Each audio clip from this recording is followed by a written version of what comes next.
Heaven's Edge, the hard rock band from Philadelphia, is back with a long-awaited studio album, Get It Right. This release marks the band's first official album since 1998, Some Other Place, Some Other Time. The band's original members are Reggie Wu, Mark Evans, David Rath, and Steven Parry, are joined by the new bassist, Jaron Gulino, who replaced the late George G.G. Guidott. So I was listening to an interview with Mark Evans, and he said that the band was approached by Frontiers to record this album, and what's interesting is that they signed a 3-record deal, so there should be some more music from them in the near future.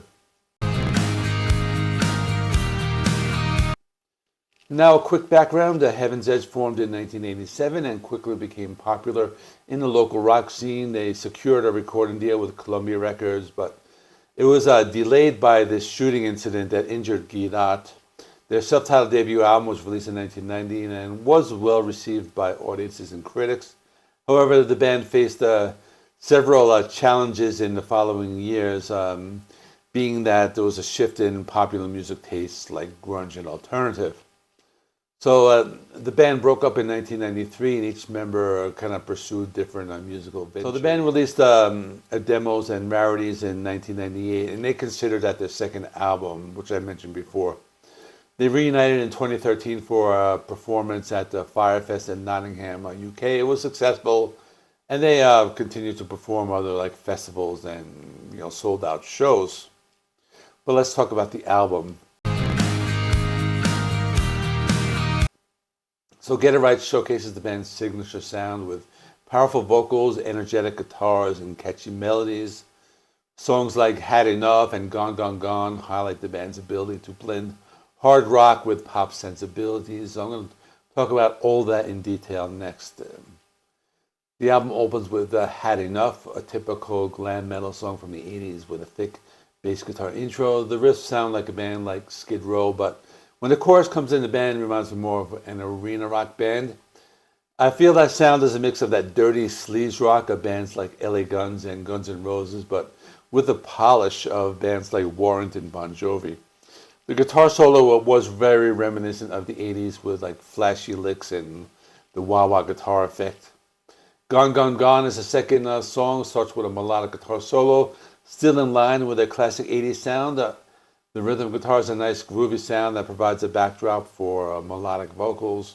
Vocals are very good. They have an arena rock sound and are not too high-pitched like many glam metal singers tend to be.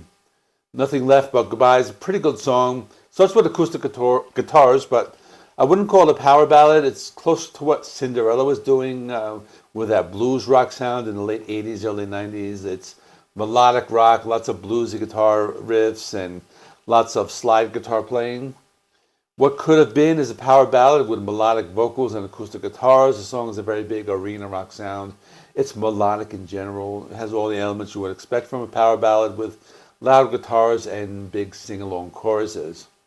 When the Lights Go Down is a song which I guess you can consider to be a power ballad. It has this very polished, Bon Jovi type of sound with acoustic strumming in the verses and melodic lead guitar solos throughout. The chorus is very melodic and memorable, the type of chorus that will stick in your head afterwards. Raise 'Em Up is one of the heavier songs in the album. Sounds more like Skid Row when they got heavier with Slave to the Grind. They do not lose their arena rock sound. The song might have some more grit and energy, but still has this melodic and sing-along type of sound. 9 Lives, My Immortal Life is another fairly heavy song. This one reminded me of those sleaze rock bands like Dangerous Toys or a band like that. The rhythm is a little faster, the guitar riffs are dirtier. I like the use of the harmonized vocals, the heavier power chords, and the song has a big arena rock sound. That was a pretty good deep cut. Dirty Little Secrets is a melodic song reminding me of the glam metal heyday, something like Poison or Warrant. I wouldn't call it a power ballad, but it's more of a laid-back type of song. It's very melodic. It's a song that would go over well in a live setting, and it captures the sound of the late 80s. Beautiful Disguise is a typical melodic rock song, maybe something like the band Whitesnake. I thought it was a pretty cool track. It reminded me of 70s rock, and it had this radio rock sound. I like how they use quieter parts mixed in with the harder rocking sections. I'm Not the One is the closing track. It's not that bad. Another melodic glam metal rocker with some cool guitar riffs and sing-along choruses. Song had some heavier parts mixed in with lighter sections.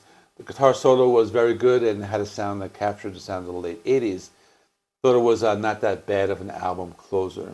So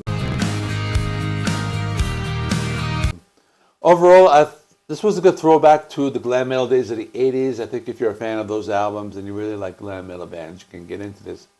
I heard influences from everything from Skid Row to Poison to Warrant to Bon Jovi and all those other bands. If you like that music and you still listen to it, I think it's a cool album to check out. There are not a lot of bands playing in this type of style, so it's pretty cool. I thought it was decent. My score is going to be a 7 out of 10. I thought it's well done. The vocals are very good. Everything sounds decent. No real complaints about it. So that is all. Let me know in the comments what you thought. Please like this video. It helps me with the algorithm. Please subscribe if you haven't subscribed. And comment because I like to read them and I like to respond to them. So check out this other video right here. I'll see you in the next one.